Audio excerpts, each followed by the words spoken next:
Welcome to archaeology. जैसा कि आप लोगों को पता है, हमारा ये सीरीज़ इंडियन कॉन्स्टिट्यूशन के ऊपर है और हमने इसका फर्स्ट पार्ट कवर कर लिया है।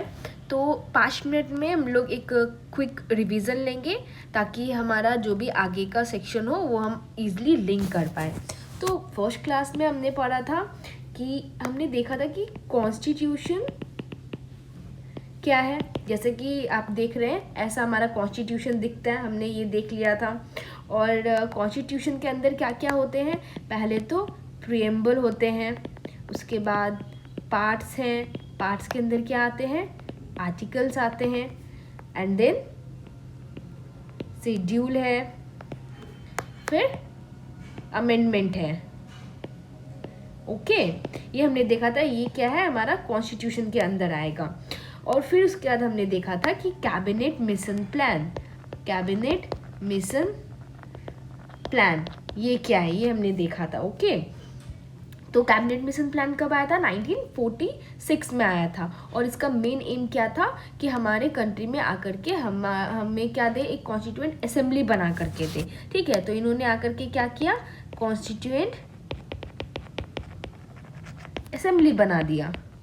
ठीक है, इनका काम हो गया, फिर यहाँ पर ओवर, खत्म हो गया। फिर कॉन्स्टिट्यूएंट असेंबली तो हमारा बन गया। और कॉन्स्टिट्यूएंट असेंबली किसे कहते हैं, जिन्होंने मिलकर के, जिन लोगों ने मिलकर के हमारा कॉन्स्टिट्यूशन लिखा है उनको कॉन्स्टिट्यूएंट असेंबली बोलेंगे। ओके, फिर आगे हमने देखा था कॉन्स्टिट्यूएंट असेंबली तो हमारी बन गई। फिर हमने फर्स्ट मीटिंग देखा था, first meeting, second meeting and third meeting हमने देखे थे। ये कब कब थे, 9 दिसंबर 1946। फिर 10th was gap, 10th gap था। फिर 11 दिसंबर 1946, फिर 12th गैप था, और 13 दिसंबर 1946। ओके, ये हमारा 3 मीटिंग हुआ था। फर्स्ट मीटिंग में क्या हुआ था, हमें आपको याद है, फर्स्ट मीटिंग में सचिदानंद सिन्हा को हमने प्रेसिडेंट बना दिया गया था, क्योंकि वो सबसे सीनियर सिटीजन थे उस टाइम पर वहाँ पर। ठीक है, तो हमने उनको टेम्परेरी प्रेसिडेंट बना दिया। सेकेंड मीटिंग में क्या हुआ, सेकेंड मीटिंग में हमने permanent president, vice president and advisor बनाया। तो हमारा प्रेसिडेंट कौन थे, हमारे प्रेसिडेंट में थे राजेंद्र प्रसाद। और फिर हमारे वाइस प्रेसिडेंट कौन थे, HC मुखर्जी। और हमारे एडवाइज़र कौन थे, BN Rao. Okay, now third meeting में हमारा क्या हुआ था, ऑब्जेक्टिव डिसोल्यूशन पास हुआ था। यहाँ तक तो हमारा ये पॉइंट आई होप कि क्लियर होगा। सो मूविंग अहेड, आज की क्लास हम लोग स्टार्ट करते हैं। आज हम लोग देखेंगे कमिटीज़ बाय कॉन्स्टिट्यूएंट असेंबली। ठीक है, अब तो कॉन्स्टिट्यूएंट असेंबली हमारा बन गया, फाइन। कॉन्स्टिट्यूएंट असेंबली बनने के बाद में हमने उसके अंदर छोटे छोटे ग्रुप्स बना दिए। ठीक है, कि आप ये ग्रुप इस काम को देखेगा, ये ग्रुप इस काम को देखेगा, और ये ग्रुप इस काम को देखेगा। तो उसी को हम लोग क्या बोलते हैं, कमिटी। तो हम लोग देखेंगे, हर कमिटी तो हमने बना दिया। कमिटी का जो चेयरमैन होगा, एक तो हम लोग हेड बनाते हैं ना, तो चेयरमैन जो भी होगा, तो हम लोग वो देखने वाले हैं कि कमिटी क्या क्या थी और चेयरमैन क्या क्या थे। तो यहाँ पर कुछ इंपॉर्टेंट कमिटीज़ के नाम है और फिर उनके चेयरमैन है। तो यहाँ बेसिकली आपको जो एग्जाम में क्वेश्चन देखने को मिलेंगे वो इतने में से ही देखने को मिलेंगे। ओके, तो इसमें समझने वाली कुछ बात नहीं है, बस याद करना है आपको। तो पहला तो क्या हमारा ड्राफ्टिंग कमेटी। ड्राफ्टिंग कमेटी के चेयरमैन कौन थे, BR अम्बेडकर। ठीक है, ये मोस्ट इंपॉर्टेंट कमेटी थी, इसलिए BR अम्बेडकर को क्या बोला जाता है, फादर ऑफ इंडियन कॉन्स्टिट्यूशन। फिर क्या है, तीन कमिटीज़ आप ले लो, union power committee, union constitution committee, state committee. ये तीनों कमिटीज़ के कौन थे चेयरमैन, जवाहरलाल नेहरू थे। Okay, now advisory committee on fundamental rights of minorities and tribal and excluded areas, इसके कौन थे chairman, Sardar Vallabhbhai Patel. Okay, तो इनको क्या बना दिया गया, इसका चेयरमैन बना दिया गया। प्रोविंशियल कॉन्स्टिट्यूशन कमेटी, इसके भी कौन थे तुम आपके chairman, Sardar Vallabhbhai Patel. Okay, now steering committee और rules of procedure committee, ad hoc committee और नेशनल फ्लैग, इन तीनों को अगर ले लिया जाए तो इनके कौन थे चेयरमैन? डॉक्टर राजेंद्र प्रसाद। तो बेसिकली आपको बस इस स्लाइड को थोड़ा देखना है, ध्यान से देखोगे तो आपको याद हो जाएगी। तो इसमें समझना तो कुछ भी नहीं है, बस आपको पता रहना ये कमेटी और इसके चेयरमैन कौन थे, तो ये थे। तो आपके एग्जाम में सिंपली पूछेगा who was the chairman of drafting committee, तो your answer will be doctor Rajendra Prasad. फिर आपसे पूछ देगा who was the chairman of union power committee, तो आपका आंसर क्या होगा? जवाहरलाल नेहरू। तो इस स्लाइड से ऐसे ही क्वेश्चंस पूछे जाएंगे। ओके, होप आप लोगों को यहाँ तक बात समझ आ गई होगी। नाउ मूविंग अहेड, अब हम लोग देखेंगे इम्पॉर्टेंट सोर्सेज। जैसा मैंने पहले भी आपको बताया था, हमारे कॉन्स्टिट्यूशन में हमने बहुत सारी चीज़ें बहुत सारे कंट्रीज से ली हैं, ठीक है, तभी तो हमारा कंट्री लेंथेस्ट एंड लॉन्गेस्ट है। बहुत सोच समझकर हमारा कॉन्स्टिट्यूशन, तो बहुत सोच समझकर हमारा कॉन्स्टिट्यूशन बनाया गया है। तो हमने क्या क्या सारे कंट्री से जो जितनी भी अच्छी अच्छी बातें थी ना, जो हमको लगा कि हाँ ये बहुत अच्छी बात है, तो उसको क्या किया ना, हमने अपने कॉन्स्टिट्यूशन में लिख लिया। तो अब हम लोग यही देखेंगे कौन कौन से इंपॉर्टेंट सोर्सेस थे और हमने किस किस कंट्री से लिए हैं। ओके, तो now parliamentary form of government, ठीक है। पहले तो आपको ये याद करना easy, parliamentary form of the government. क्यों? क्योंकि हमारे कंट्री में किन का राज था? ब्रिटिशर्स का राज था। अब जब ये छोड़कर गए ना, उसके पहले से ही इन्होंने हमारे कंट्री में पार्लियामेंट बना दिया था, ठीक है। तो अब क्या अलग से मेहनत करना, तो हमने क्या किया, उसी को कंटिन्यू किया। ओके, तो बस ये मैं आपको बता रही हूँ स्टोरी ताकि आप रिलेट कर पाओ। तो इसलिए ये पार्लियामेंट्री फॉर्म ऑफ गवर्नमेंट कहाँ से हमने लिया? ब्रिटेन से लिया। ओके, अब क्या था? Relation between executive and legislator, executive और लेजिस्लेचर के बीच में। अब एग्जीक्यूटिव और लेजिस्लेचर कहाँ पे होते हैं? पार्लियामेंट में होते हैं, ठीक है। तो फिर ये भी आपसे किससे रिलेट कर रहा है? पार्लियामेंट से। तो पार्लियामेंट का हमने कहाँ से लिया? Parliamentary form of government Britain से लिया। तो फिर हमने रिलेशन बिटवीन एग्जीक्यूटिव और लेजिस्लेचर का भी कहाँ से लिया? ये पार्ट भी ब्रिटेन से लिया। ओके, नाउ बाईकैमरल, बाईकैमरल क्या होता है? अब एक पार्लियामेंट है हमारा, तो आपको पता होगा पार्लियामेंट में दो हाउसेज है, लोकसभा और राज्यसभा। ओके, एक होता है लोकसभा और दूसरा होता है राज्यसभा। तो इसको ही हम लोग क्या बोलते हैं? बाईकैमरल बोलते हैं, ठीक है। तो बाई मीन्स क्या होता है? दो। ओके, तो यहाँ पर दो हाउसेज होते हैं। तो ये हमने पार्लियामेंट जब हमने लिया ब्रिटेन से, तो ये दो हाउस का जो कॉन्सेप्ट है, बाईकैमरल कॉन्सेप्ट है इसके अंदर, तो वो भी हमने कहाँ से ली होंगी? तो ब्रिटेन से ली होंगी। Okay, now rule of law, ठीक है। रूल ऑफ लॉ का क्या मतलब होता है? इट मीन्स कि कानून के नियम, मतलब हमारे कंट्री में सबसे ऊपर कौन रहेगा? कानून रहेगा, ना ही प्राइम मिनिस्टर, ना ही प्रेसिडेंट, ना ही गवर्नर, कुछ नहीं, सबसे ऊपर कौन रहेगा? तो हमारा कानून रहेगा, ठीक है। जैसे कि हम लोग बोलते हैं ना रूल ऑफ बोल दो आप अकबर, ठीक है। तो अकबर के कानून, अकबर के उन्होंने जो भी कानून बनाए थे, ठीक है। लेकिन हमारे कंट्री में अब किसी भी राजा का कानून नहीं रहेगा, किसी भी पीएम या प्रेसिडेंट का नहीं रहेगा। किसका रहेगा? तो रूल ऑफ लॉ, कानून का लॉ रहेगा। ओके, तो ये भी हमने कहाँ से लिया? ब्रिटेन से लिया। Office of CAG, office of CAG जो है, मतलब CAG means what? Controller and auditor general, ठीक है। तो जो भी हमारा कंट्री में हमारे जो भी खर्च होंगे उसको कौन देखेगा? तो कैग देखता है। ओके, तो फिर ये हमने कहाँ से लिया? ये भी हमने ब्रिटेन से लिया। नाउ सिंगल सिटीजनशिप, ठीक है। तो क्योंकि एक होता है ना डबल सिटीजनशिप, मीन्स क्या? यूएसए में हमारा डबल सिटीजनशिप, आपको कंट्री के लिए आपको अलग से एक सिटीजनशिप मिलेगी और दूसरा आपको स्टेट के लिए, आप जिस स्टेट में रह रहे हो उसके लिए अलग सिटीजनशिप।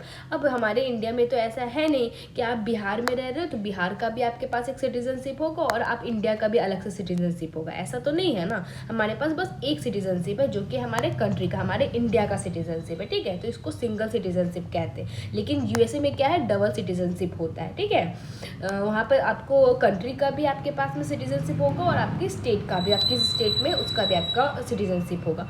तो सिंगल सिटीजनशिप हमारे, पहली तो आपको बात ये याद रखनी है कि हमारे कंट्री में क्या है? सिंगल सिटीजनशिप है। ओके, और वो कहाँ से हमने लिया है? तो ब्रिटेन से लिया है। फाइन, नाउ आगे देखते हैं हम लोग, ठीक है। ये तो हो गया, हमने देख लिया ब्रिटेन का।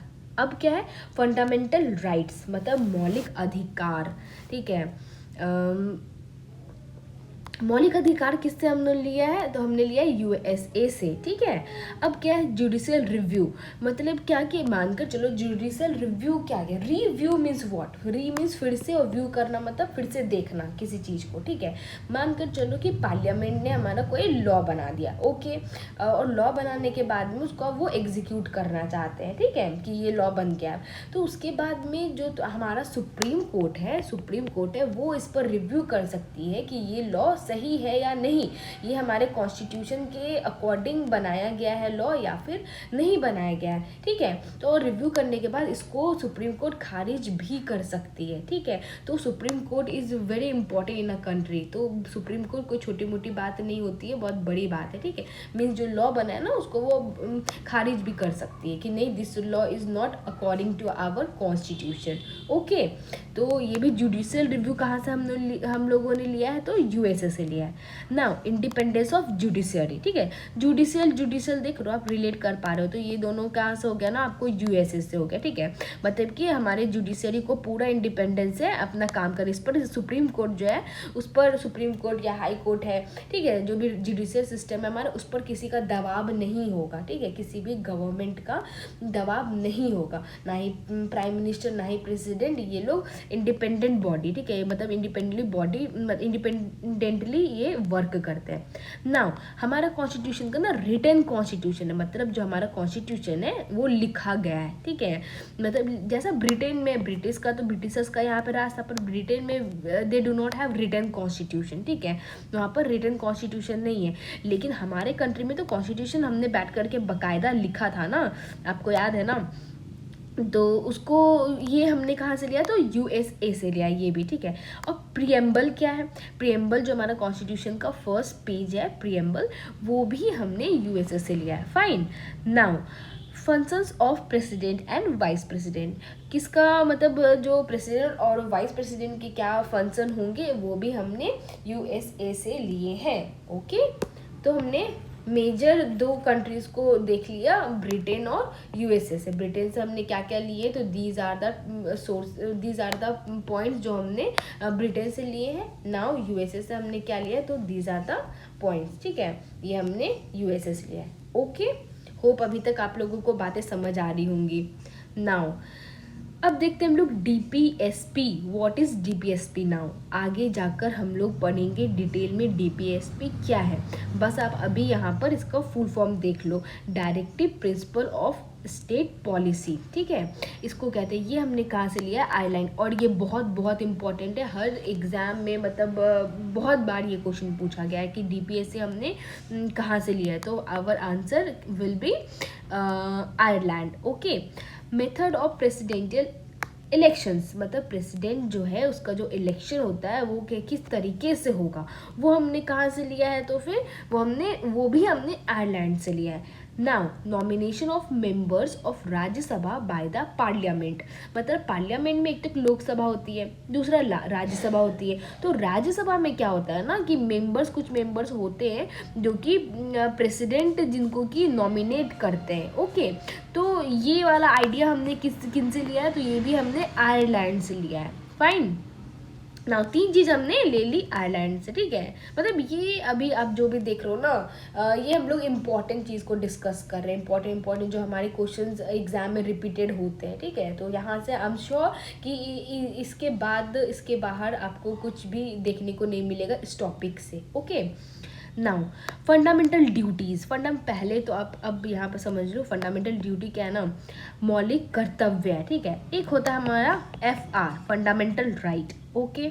एक होता है हमारे को FD फंडामेंटल ड्यूटी, ठीक है। मैं आपको बस याद करने के लिए ना छोटा सा एक स्टोरी बता रही हूँ या फिर ताकि आप रिलेट कर पाओ, ओके। तो FR क्या हो गया, फंडामेंटल राइट हमने किससे लिया, USA से लिया, ओके। ये तो अभी हमने देखा था, फंडामेंटल राइट हमने यूएसए से लिया। तो FD जो है फंडामेंटल ड्यूटी जो है, तो हमने बोला ना USSR से ले लेते हैं। समझ में आ रहा है, रिलेट कर पा रहे हो, fundamental right USA, fundamental duty USSR, okay.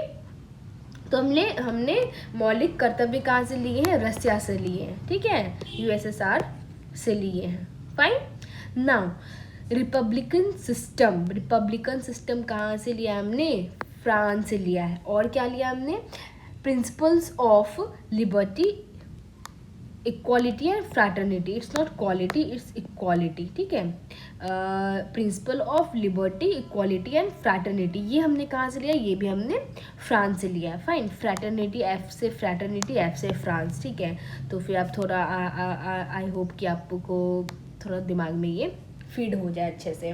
तो दो चीज़ हमने लिया है, रिपब्लिकन सिस्टम और principle of liberty, equality and fraternity. कहाँ से लिया हमने, फ्रांस से लिया। Fine, now constitutional amendment, constitution में अमेंड हो सकता है, ठीक है। हम लोग कॉन्स्टिट्यूशन को अमेंड कर सकते हैं, संशोधित कर सकते हैं। जैसे कि अगर कुछ भी हमारा लिखा हुआ है कोई आर्टिकल, और अभी बहुत टाइम हो गया ना कॉन्स्टिट्यूशन को लिखे, तो अभी के अकॉर्डिंग हमें लग रहा है कि उसमें कुछ क्लॉज जोड़ने चाहिए, या फिर कुछ उसमें मतलब अभी के टाइम के अकॉर्डिंग वो आर्टिकल फीड नहीं कर पा रहा है अभी के कंट्री के सिचुएशन को, तो उसमें हम लोग थोड़ा सा संशोधन कर सकते हैं, ठीक है। थोड़े से changes, mean amendment is all about changes, ठीक है, कि उसमें कुछ चेंजेस ला सकते हैं हम लोग। तो ये आइडिया भी हमने लिया। तो ये हमने कहाँ से लिया, तो हमने ये साउथ अफ्रीका से लिया। ओके,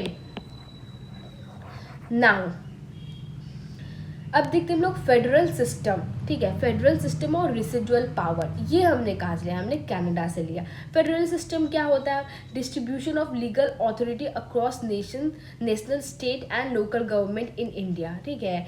मतलब फेडरल इज लाइक कि हमारा कोई एक ही पे, सेंट्रल पे आपको नहीं कि सेंट्रल ही सब कुछ करेगा, सेंट्रल के पास ही सब पावर है। हमने पावर्स को ना डिस्ट्रीब्यूट कर दिया, ठीक है, कि हम लोग सब मिलजुल करके काम करेंगे, ठीक है। तो उसको फेडरल सिस्टम बोलते हैं, मतलब कि कुछ पावर को क्या हुआ ना, डिस्ट्रीब्यूट हमने किया of legal authority across national, state and local government, मतलब नेशन में, मतलब जो सेंटर है उसमें, फिर जो हमारा स्टेट है वो, और जो हमारा लोकल गवर्नमेंट है, ठीक है। तीनों तबके पे हमने अपने पावर्स को डिस्ट्रीब्यूट कर दिए, ठीक है। तो सबको मिल करके हम लोग काम करते हैं। तो यहाँ पे एक सेंटर के पास ही बस पावर नहीं है, हमारा तीनों के पास में पावर है। फाइन, तो ये चीज़ हमने की, इसको हम लोग क्या कहते हैं, फेडरल सिस्टम कहते हैं। और ये हमने कहाँ से लिया है, तो कनाडा से लिया है। नाउ रेसिडुअल पावर, ठीक है, जैसे कि कुछ पावर होते हैं ना कि जो बच जाते हैं, ठीक है। तो रेसिडुअल पावर भी आगे हम लोग जब आर्टिकल्स पढ़ेंगे ना तो डिटेल में देखेंगे रेसिडुअल पावर क्या है। फाइन, तो फिर आप बस अभी ये याद रखो कि रेसिडुअल पावर भी हमने कहाँ से लिया है, तो कनाडा से। दो चीज़ें हमारी यहाँ पे आ गई, federal system and residual power. तो ये दोनों हमने कहाँ से लिया, कनाडा से। Okay, now concurrent list. Concurrent list क्या होता है, ठीक है। कुछ पॉइंट्स होते हैं ना जो कि हमने हमारे स्टेट के सेंटर के पास पावर रहता है, ठीक है ना, कि ये सेंटर ही इस पे देखेगी, इस पे काम करेगी। और कुछ रहता है ना कि इस पे बस स्टेट ही काम करेगी, मतलब ये स्टेट जब सेंटर है यहाँ पे, ठीक है, सेंटर है और यहाँ पे स्टेट है। तो अब जब जो चीज़ पावर, एक लिस्ट बना हुआ है, ठीक है ना, इन सारे टॉपिक्स पे सेंटर वर्क करेगी। इस पे ना स्टेट आकर के कुछ नहीं बोल सकती कि नहीं आप ऐसा मत करो। वैसे ही कुछ लिस्ट है जिसमें कि स्टेट ही रूल्स बनाएगी, स्टेट काम करेगी, इस पर सेंटर आकर के हस्तक्षेप नहीं करेगी कि नहीं आप ये काम मत करो, ठीक है। तो इनका अपना लिस्ट है, इनका अपना लिस्ट है। वैसे कंकरेंट लिस्ट क्या होता है ना, जिसमें कि दोनों को का राइट होता है, ठीक है, दोनों को अपना रूल्स बना सकते हैं, दोनों को उस पर वर्क कर सकते हैं। ओके, तो इसको हम लोग क्या कहते हैं, कंकरेंट लिस्ट कहते हैं। फाइन, तो ये हमने कहाँ से लिया, ऑस्ट्रेलिया से लिया है। Now freedom of trade and commerce with in the country and between the states, मतलब कि ना ट्रेड करने का हम लोगों के कंट्री के अंदर में और स्टेट्स के बीच में ना हम लोग ट्रेड कर सकते हैं, ठीक है, उसका फ्रीडम है हमारा। तो वो भी हमने कहाँ से लिया है, वो हमने ऑस्ट्रेलिया से लिया है ना। जॉइंट सिटिंग, अब क्या जॉइंट सिटिंग क्या है, तो ये भी हम लोग आर्टिकल में पढ़ेंगे कि जॉइंट सिटिंग किसे कहते हैं, ठीक है। तो जॉइंट सिटिंग का आइडिया भी हमने कहाँ से लिया है, ऑस्ट्रेलिया से लिया है। Okay, now suspension of fundamental rights during emergency, मतलब जब भी अगर हमारे कंट्री में इमरजेंसी लगी तो हम लोग फंडामेंटल राइट्स को सस्पेंड कर सकते हैं। वैसे फंडामेंटल राइट ना बहुत पावरफुल चीज़ होती है, मतलब किसी भी सिटीजन के लिए फंडामेंटल, उनका मौलिक अधिकार सब बहुत इंपॉर्टेंट होता है। लेकिन इमरजेंसी के टाइम में उसको सस्पेंड कर दिया जाता है, उसको खारिज कर दिया जाता है कि आप अपने फंडामेंटल राइट्स का उपयोग नहीं कर सकते हैं, ठीक है। अब हम लोग आगे जाकर पढ़ेंगे ना कि फंडामेंटल राइट्स क्या है, ठीक है। तो फंडामेंटल राइट्स में जैसे कि अगर इमरजेंसी लगा हुआ है, अब आप बोलोगे अरे मुझे बाहर घूमने दो, ठीक है, क्योंकि फंडामेंटल राइट में ना आपका मौलिक अधिकार है टू मूव फ्रीली, कहीं भी आप अच्छे से ना फ्रीली आप अपने कंट्री के अंदर में घूम सकते हो। अब इमरजेंसी बाहर लगा हुआ और आपको आपने जिद करा हुआ है कि नहीं नहीं मुझे तो घूमना है, ठीक है, तो ये आपको उस टाइम में नहीं बात आपकी मानी जाएगी, तो फंडामेंटल राइट क्योंकि उस टाइम खारिज करती जाती है। अब इसको मैंने याद कैसे रखा है, ठीक है, सबसे पहले इंदिरा गांधी, ठीक है, ये नाम सुनते ही दिमाग में सबसे पहला क्या चीज़ आता है पता है?